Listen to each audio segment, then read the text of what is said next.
जय जगन्नाथ वंदे उत्कल जननी मुलिपुन आपण मानकु आपनकर अति प्रिय ओडिया एजुकेशनल यूट्यूब चैनल बिंदास क्लास को बहुत बहुत स्वागत करुच्ची।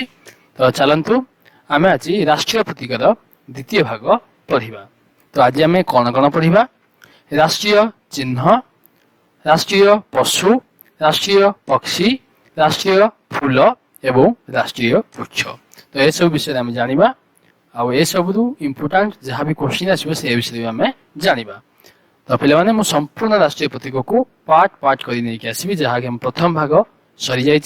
जो भी पे देखी ना तो जाकि देखिपारती। अनुरोध करुच्ची जदि वीडियो तुम मानक भल लगे तेज शेष जाए देखु एवं वीडियो को लाइक करने सहित ये चैनल को सब्सक्राइब कर दिंतु। ठीक अच्छे। तो चलतु लाइक नक स्टार्ट करवा। तो पे आसी जाइए जातीय चिन्ह जहाँकि आम कौन अशोक स्तंभ।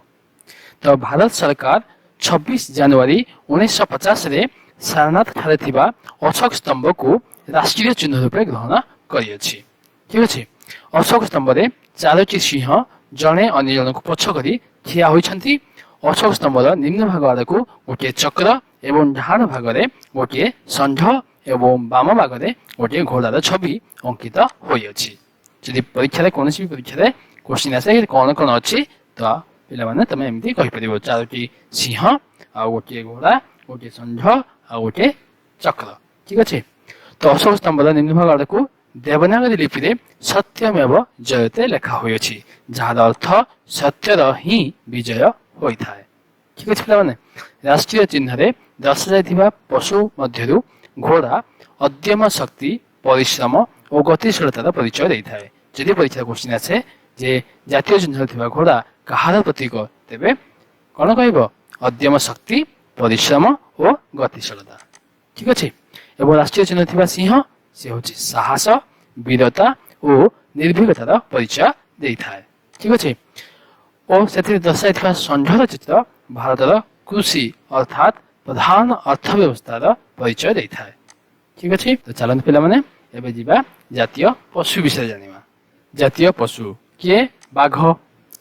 भारत राष्ट्रीय पशु बाघ जहाँकि साइंटिफिक ना कहवा जदि पैंथेरा टाइग्रिस लेनायस। ठीक अच्छे। प्रजातिर अटे जार देहरे हलदिया रंगर गार गार पट्टी देखा मिले। यार 8 प्रकार प्रजाति मानक मध्यरु सॉरी मानक कर दिंतु मध्यरु भारत में जो प्रजाति देखा जाए ताकू रॉयल बेंगल टाइगर भी कहते। 1972 बाघ को भारतर राष्ट्रीय पशु रूपे स्वीकार करागला। यही पशु निजर शालीनता दृढ़ता फूर्ति और अपार शक्ति कारण जातीय पशु रूपे बछागला। देश में बाघर संख्या कमिबा को आखि आगे रखी एप्रिल 1973 भारत सरकार बाघ परियोजना प्रोजेक्ट टाइगर आरंभ करिसेंति।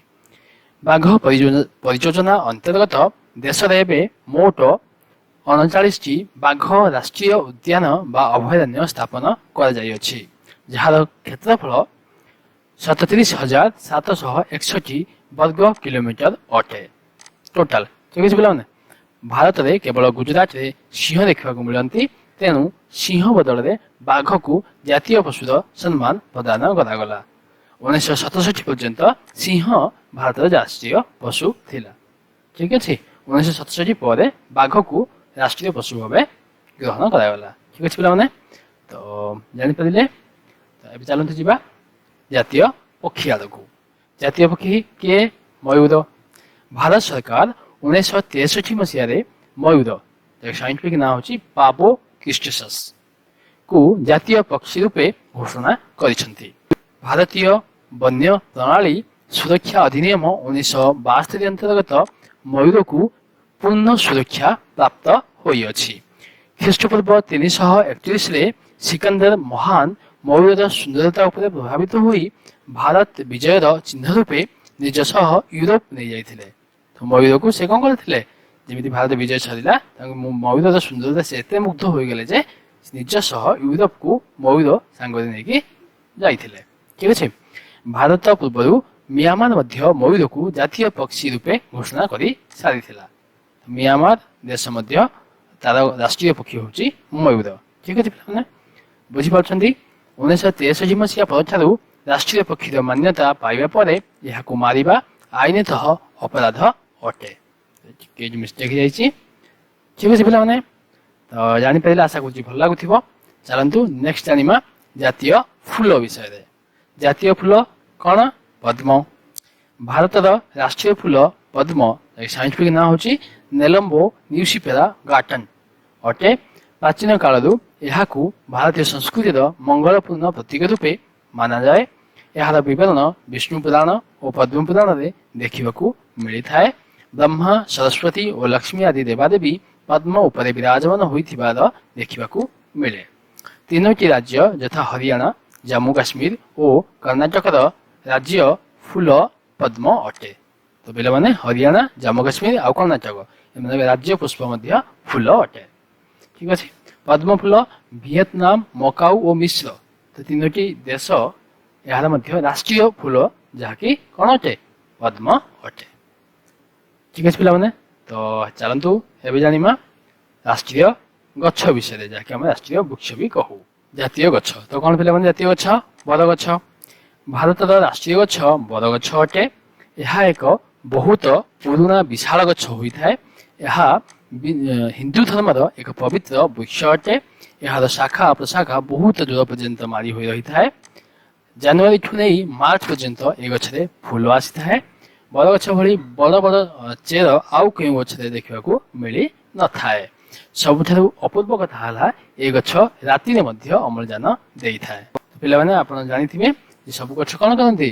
दिन बेले अम्लजान दियंती आउ अंगारकाम्ल नियंती जहाँकि खाद्य रोषे समय। राति कौन करती? खाद्य रोषे करती नहीं कारण सूर्यालोक न थाए। से कौन करती? राति अंगारकाम्ल से छाड़ती आउ अम्लजान नियंती। किंतु बरगछ कौन करता है? ओलटा करता है। ये राति अम्लजान दे था। ठीक है पे बहुत इंटरेस्टिंग कथा। तो एग्जाम आसपे तो केमी लगे आज भिड बाकी के बाकी रही जाइए मो थर्ड पार्ट रे बाकी जी अच्छी सब जाक नहीं आसबि हारी। तो पे जदि भी ये भिड तुम भल लगुच नॉलेजेबल लगुच तो प्लीज सब्सक्राइब करी आमको सपोर्ट करूँ। Thank you. जय जगन्नाथ।